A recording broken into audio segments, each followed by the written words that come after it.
Hello guys, today we are going to talk about a special circuit called as Wheatstone bridge.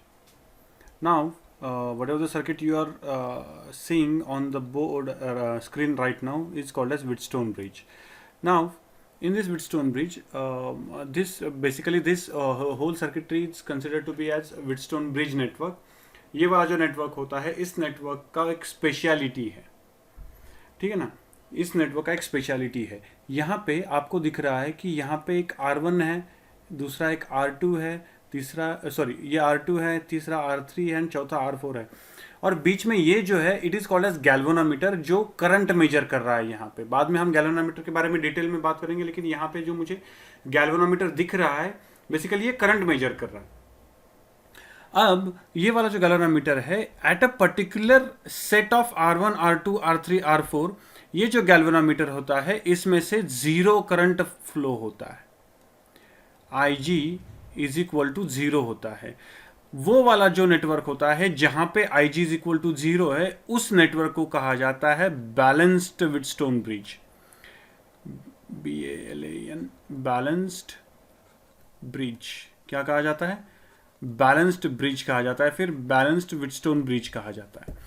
अब वो जो condition है वो कब आती है? For a particular set of R1, R2, R3 and R4। तो अब हम ट्राई करेंगे कि वो वाला सेट कैसे फाइंड आउट किया जाता, ठीक है ना। तो उसके लिए कंडीशन ढूंढेंगे। क्या करने वाले हैं हम लोग? We are going to find out the condition for the balanced Wheatstone network.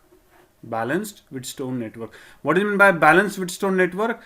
Whenever there is current through this middle branch is equal to zero, we call it as balanced Wheatstone network. चलो यहाँ से क्या हुआ? यहाँ से current I निकला, यहाँ पे जाने के बाद वो डिवाइड हुआ। सपोज इस डायरेक्शन में वो गया I1 और नीचे वाली डायरेक्शन में गया I2, ठीक है। यहाँ पे आने के बाद इस वाले ऊपर वाले नोड पे आने के बाद वहाँ पे उसका अगेन डिवीजन हुआ। यहाँ पे सपोज गया यहाँ पे गया I1 माइनस IG, ठीक है, और नीचे इस डायरेक्शन में कौन सा गया? IG, ठीक है ना। ये वाली डायरेक्शन में कौन सा गया? IG। अब यहाँ पे क्या हुआ? इस वाले नोड पे क्या हुआ? इस वाले नोड पे ऊपर से करंट आया IG, ठीक है, और इधर से करंट आया I2, दोनों ऐड हुए तो यहाँ पे करंट कौन सा गया? I2 प्लस IG, सही है, ये वाला करंट, और वो दोनों यहाँ पे ऐड हो गए तो यहाँ पे आने के बाद फिर से I करंट। अब मुझे कंडीशन फाइंड आउट करनी है कि जिस कंडीशन के लिए IG is equal to zero बन जाता है। तो मैं कंसिडर इनिशियली पहले से ही करूंगा IG is equal to zero, ठीक है, IG is equal to zero consider करूंगा, राइट। अब ये वाला जो नेटवर्क है ना, ये वाला नेटवर्क मैं और एक बार निकालता हूं इस वाली साइड में, सो मुझे थोड़े से उसमें चेंजेस करने, ठीक है। सो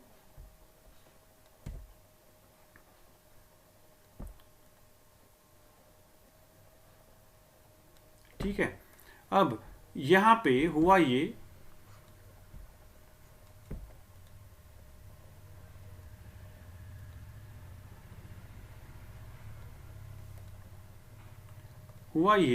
कि ये वाला जो डायरेक्शन है इस डायरेक्शन में I1 जा रहा है, ठीक है, इस डायरेक्शन में I2 जा रहा है, राइट। यहां पे ऊपर से नीचे IG आ रहा है, ये वाली डायरेक्शन में I1 माइनस IG जा रहा है, और ये वाली डायरेक्शन में I2 प्लस IG जा रहा है। अब मैंने कंसिडर किया कि ये वाला जो पूरा नेटवर्क है इस नेटवर्क में, ठीक है ना, ये वाला जो नेटवर्क है इस पूरे नेटवर्क में करंट फ्लो जो हो रहा है उस करंट में ये IG जो है वो जीरो है। तो सबसे पहले मैंने क्या किया, ये वाला जो व्हीटस्टोन ब्रिज था ये वाला जो लूप था इस वाले लूप में मैं KVL लगाऊंगा, और दूसरा ये वाला जो लूप है इस वाले लूप में KVL लगाऊंगा, ठीक है। अब यहाँ पे मैं R1, R2, R3 नहीं लगाता, यहाँ पे ऑलरेडी आपको ओरिजिनल नेटवर्क में पता है, ठीक है। तो मैं इस वाले नेटवर्क में पहला वाला लूप, ये वाला जो लूप है, ये वाला लूप पहला लूप है, और ये वाला जो लूप है ये दूसरा लूप है, ठीक है। तो मैं पहले लूप में जा रहा हूँ, तो पहले लूप में आप ठीक से देख लो, ठीक है। पहले लूप में मैं कैसे जा रहा हूँ? पहले लूप में मैं करंट के हिसाब से नहीं जा रहा हूँ, ठीक है। सो पहले लूप में R1 जो है उसमें से करंट कितना जा रहा है? I1, ठीक है। R1 में से करंट कितना जा रहा है? I1, और उसके पोलैरिटीज कैसे मार्क करूंगा मैं? उसकी पोलैरिटी ये होगा प्लस, ये होगा माइनस। ऊपर से नीचे ये IG जो है यहाँ पे प्लस, यहाँ पे माइनस, ठीक है। उसके बाद ये I2 जो है वो ऊपर से नीचे आ रहा है, तो ये होगा माइनस, यहाँ पे होगा प्लस, सॉरी यहाँ पे प्लस, यहाँ पे माइनस होगा, राइट। ठीक है, I2 ऊपर से नीचे आ रहा है, यहाँ पे I1 जा रहा है, ऊपर से नीचे IG आ रहा है, तो मैं यही करंट्स कंसिडर करने वाला हूँ। ठीक है, तो अब देखो R1 में से I1 जा रहा है, तो मैं क्या लिखूंगा? I1 R1, सही है। ये हुआ प्लस माइनस, ऊपर से प्लस माइनस IG, ठीक है। सो प्लस IG, ठीक है, ठीक से देखना, plus IG into RG means resistance of galvanometer, ठीक है। अब प्लस माइनस, उसके बाद प्लस माइनस, उसके बाद माइनस प्लस आ रहा है, तो क्या होगा? ऑब्वियसली ये माइनस होगा, minus I2 into R3 is equal to 0, ठीक है। अब मैं क्या कंसिडर कर रहा हूं कि भाई current through the galvanometer is 0। अगर current through the galvanometer is 0, तो इसका मतलब ये वाला पार्ट 0 हो जाएगा। तो मैं यहां पे क्या लिखूंगा? I1 R1 is equal to I2 R2, sorry R3 is equal to, sorry ये इतना आएगा, ये होगा इक्वेशन नंबर 1, राइट। अब थोड़ा ऊपर जाके देखेंगे। अब दूसरा वाला लूप देखो, दूसरे वाले लूप में क्या हो रहा है? दूसरे वाले लूप में ठीक से देखना, दूसरे वाले लूप में क्या हो रहा है? दूसरा वाला लूप अगर आप ठीक से देखोगे तो वहां पे अगेन मैं KVL अप्लाई करता हूं, तो क्या मिलेगा मुझे? ऊपर वाला R2 है, सो R2 के थ्रू करंट कितना जा रहा है? I1 माइनस IG जा रहा है, सो I1 minus IG into R2 plus, ठीक है। कैसे होगा ये दूसरे वाले लूप में? ये होगा प्लस, ये होगा माइनस, और यहाँ पे क्या होगा? ये होगा माइनस, ये होगा प्लस। तो प्लस माइनस माइनस प्लस, यानी यहाँ पे क्या लिखूंगा मैं? सॉरी, यहाँ पे माइनस आएगा, यहाँ पे आएगा minus, so minus R4 into I2 plus IG।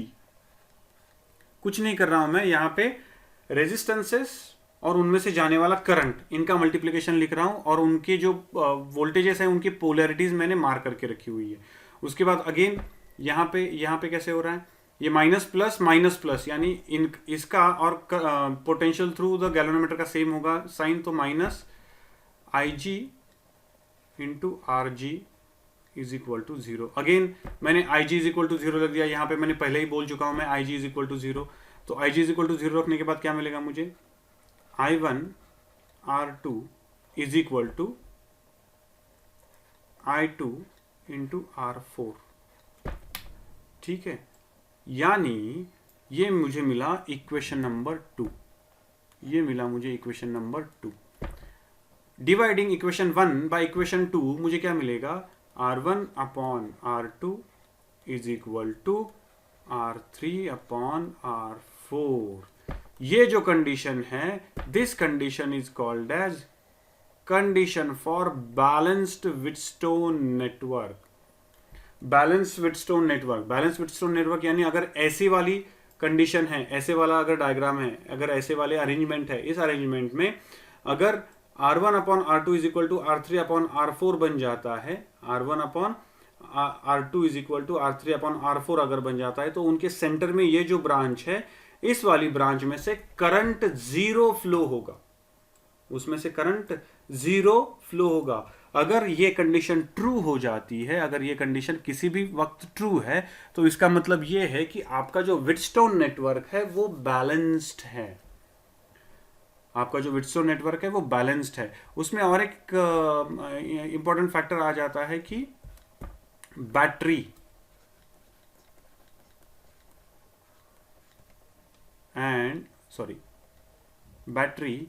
And galvanometer,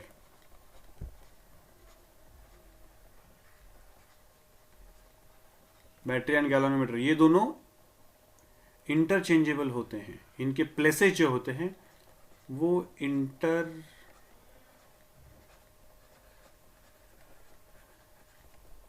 वो इंटरचेंजेबल होते हैं। ठीक है, वो इंटरचेंजेबल होते हैं, यानी अगर इस वाले नेटवर्क में अगर मैं गैल्वेनोमीटर की जगह पे बैटरी रख दूं और बैटरी की जगह पे गैल्वेनोमीटर रख दूं तो भी अगर बैलेंस्ड नेटवर्क है तो भी उसमें से करंट जीरो ही जाएगा, उसमें से करंट जीरो ही जाएगा। ये है व्हिटस्टोन नेटवर्क। ऐसी अरेंजमेंट को व्हिटस्टोन नेटवर्क कहा जाता है। ये वाली जो अरेंजमेंट है, इस वाली अरेंजमेंट को व्हिटस्टोन नेटवर्क ही कहा जाता है। लेकिन इट्स व्हिटस्टोन नेटवर्क में अगर नीचे वाली condition R1/R2 is equal to R3/R4 अगर ट्रू हो जाती है तो यही व्हिटस्टोन नेटवर्क को कहा जाता है बैलेंस्ड व्हिटस्टोन ब्रिज या फिर बैलेंस्ड व्हिटस्टोन नेटवर्क कहा जाता है। और इसी फंडे को यूज करके हम बहुत सारी एप्लीकेशंस यूज करते हैं, यही वाला फंडा यूज करके। So right now we are going for one very important application, that application is called as metre bridge. ये मीटर ब्रिज का एप्लीकेशन जो है ना, ये वेरी इंपॉर्टेंट एप्लीकेशन है for the very important application है for the finding out the unknown resistances. Unknown resistances जो होते हैं उनकी वैल्यू फाइंड आउट करने के लिए मीटर ब्रिज जो होता है वो बहुत ज्यादा काम का होता है। ठीक है, तो हम मीटर ब्रिज के बारे में बात करते हैं।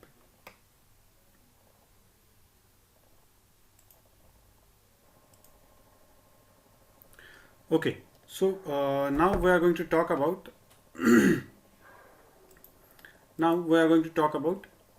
Metre bridge. मीटर ब्रिज जो है it is an application of Wheatstone bridge. Wheatstone bridge का एप्लीकेशन है ये यूज किया जाता है अननोन रेजिस्टेंसेस फाइंड आउट करने के लिए। ठीक है, तो I will just tell you the exact instrument कैसे बना हुआ इंस्ट्रूमेंट है ये, तो ठीक से देखना, समझ लो ठीक से। जब तक समझ में नहीं आएगा इंस्ट्रूमेंट कैसे बना हुआ है तब तक समझ में नहीं आएगा ये कैसे काम करता है। सो होता ये है कि यहाँ पे दो एल टाइप की आपको, यहाँ पे ये दो एल टाइप की आपको पट्टियाँ दिख रही है एंड बीच में एक आई टाइप की पट्टी है। ये तीनों कॉपर प्लेट्स होती हैं। अब ये जो दो एल टाइप की पट्टियां हैं इन दोनों के बीच में ये वाला जो लगाया हुआ है, ये वाला जो है ये वाला होता है एक कंडक्टिंग वायर होता है, जिस कंडक्टिंग वायर का मुझे रेजिस्टिविटी पता है, रो पता है, ऐसा वाला ये कंडक्टिंग वायर होता है। ठीक है, ये इसको कहा जाता है लेफ्ट गैप, इसको कहा जाता है राइट गैप। ठीक है, लेफ्ट गैप में हम अननोन रेजिस्टेंस लगाते हैं एंड राइट गैप में हम नोन रेजिस्टेंस लगाते हैं। ये रेजिस्टेंस मुझे पता है, इसकी वैल्यू मुझे पता है, इसको रेफरेंस भी कहा जाता है या फिर नॉन रेजिस्टेंस भी कहा जाता है। इसकी वैल्यू मुझे पता होती है, इसकी वैल्यू पता है, और ये वाला जो रेजिस्टेंस है इसकी वैल्यू मुझे फाइंड आउट करनी है। तो अब होता ये है कि ये तो हो गया पूरा नॉर्मल सेटअप।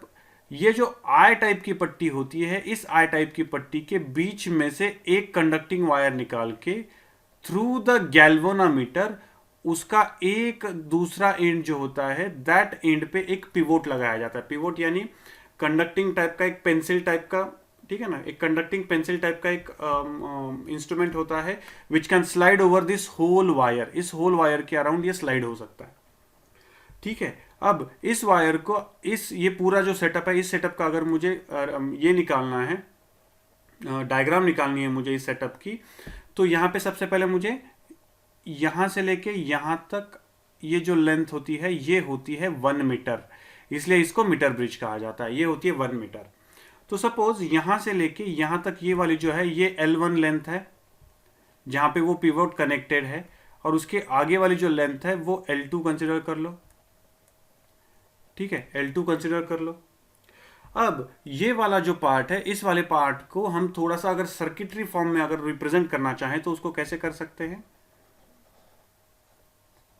ऐसे कर सकते हैं। Then it will be like Wheatstone network in which at the center galvanometer is connected up to the end। ठीक है, और यहाँ पे ये नीचे आपका बैटरी लगाया हुआ होता है, बैटरी के लिए प्रोविजन होता है। ठीक है, अब ठीक है, यहाँ पे मैं इसको दिखा देता हूँ बैटरी, ये वाली बैटरी।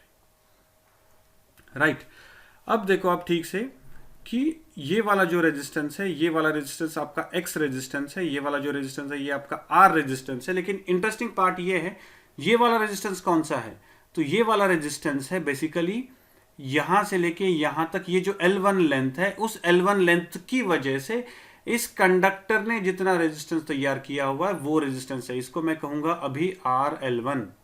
और इधर वाला जो है वो उसको कहूंगा मैं RL2, क्योंकि उन दोनों के बीच में ही तो ये पिवोट लगाया हुआ है, ये वाला जो पिवोट है वो उन दोनों के बीच में ही तो लगाया हुआ है। अब इसका प्रोसीजर ये होता है कि हम क्या करते हैं कि जैसे ही ये पिवोट जो होता है वो मैं एक एंड पे कहीं पे तो मैं उसको कनेक्ट करता हूं, तो इसमें से करंट फ्लो होना शुरू हो जाएगा, ठीक है। और स्लोली स्लोली स्लोली मैं उसको स्लाइड करता हूं ओवर दिस होल वायर।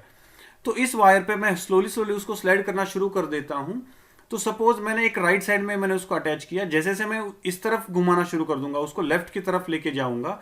जैसे ही मैं उसको लेफ्ट की तरफ लेके जा रहा हूं, ठीक से देखना, मैंने उसको कनेक्ट किया हुआ है, सपोज ये एंड बी है, ये एंड ए है, तो मैंने बी के एंड पे उसको कनेक्ट किया और मैं उसको स्लाइड करता हुआ ए की तरफ लेके गया।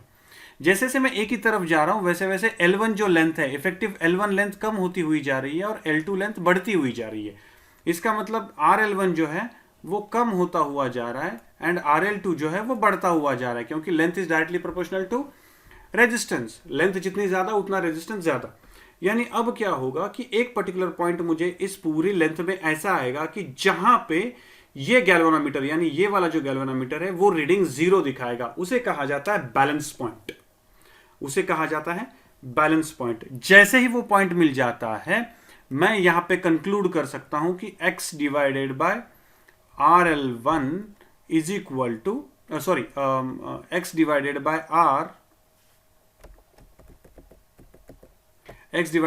R is equal to RL1 divided by RL2। अब मेरे पास फॉर्मूला है, रेजिस्टेंस का फॉर्मूला है मेरे पास, तो मैं इसको ऐसे लिख सकता हूं, x is equal to rho L1 by A whole divided by rho L2 by A, दोनों का एरिया ऑफ क्रॉस सेक्शन तो सेम ही है, इनटू R।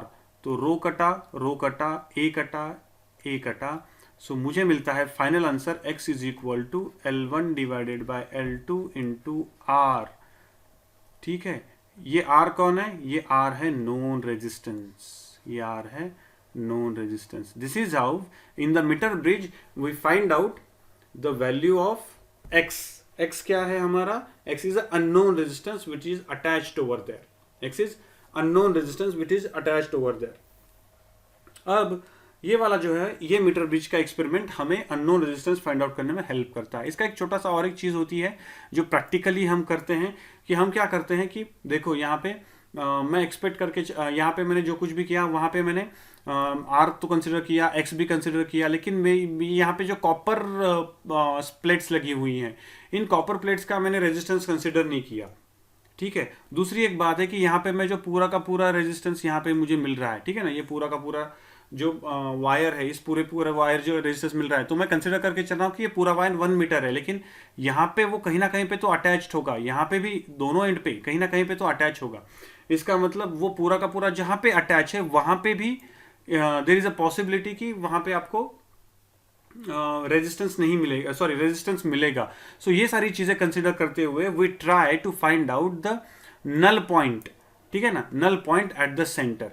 लेकिन नल पॉइंट हमारे हाथ में कहाँ है कि नल पॉइंट कहाँ पे आए, because it is completely depend upon X and R का रेशियो। एक्स एंड आर के रेशियो पे डिपेंड है कि नल पॉइंट कहाँ पे आएगा, उसको नल पॉइंट कहा जाता है। ठीक है ना, नल पॉइंट यानी जहां पे गैल्वेनोमीटर आपका क्या दिखाता है, 0 रीडिंग दिखाता है, ये कहां पे पॉसिबल है। तो इसलिए हमेशा ये जो R लगाया जाता है known resistance, it is not just a resistance, it is a rheostat. ठीक है ना, उसका रिप्रेजेंटेशन कैसे होता है, ऐसे एक एरो लगा के। रेवोस्टैट मीन्स वैरिंग रेजिस्टेंस होता है, और ये वाला जो वैरिंग रेजिस्टेंस है, ये वैरिंग रेजिस्टेंस जो होता है उसके हिसाब से मैं मेरा नल पॉइंट सेंटर में एडजस्ट कर सकता हूं।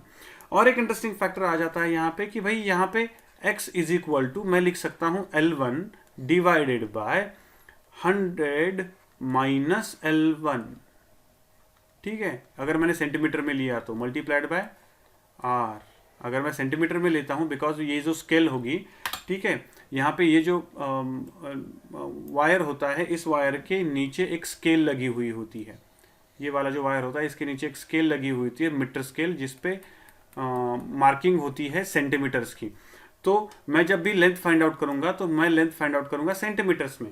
तो जैसे ही मुझे एक लेंथ मिल जाती है which is from the left side, L1 कहां से है, लेफ्ट साइड से है। सो जैसे ही मैं लेफ्ट साइड से मेजर करना शुरू कर देता हूं तो लेफ्ट साइड से मुझे L1 मिली, तो दूसरी साइड में क्या होगी 100 माइनस L1, दूसरी फाइंड आउट करने की जरूरत नहीं पड़ेगी मुझे. So this is how we find the unknown resistance using the metre bridge.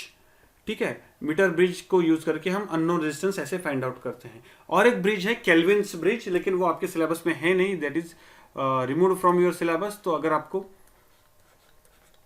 Kelvin's bridge, ठीक है ना, अगर आपको मिला कहीं पे, उसको इंटरनेट पे आप ढूंढो, अगर उसको उसके बारे में आपको मिल जाता है तो फाइंड आउट करो उसके बारे में कैसे होता है. बहुत इंटरेस्टिंग है वो भी. एग्जैक्टली सेम वर्किंग है उसका मीटर ब्रिज की तरह, लेकिन एप्लीकेशन स्लाइटली डिफरेंट है.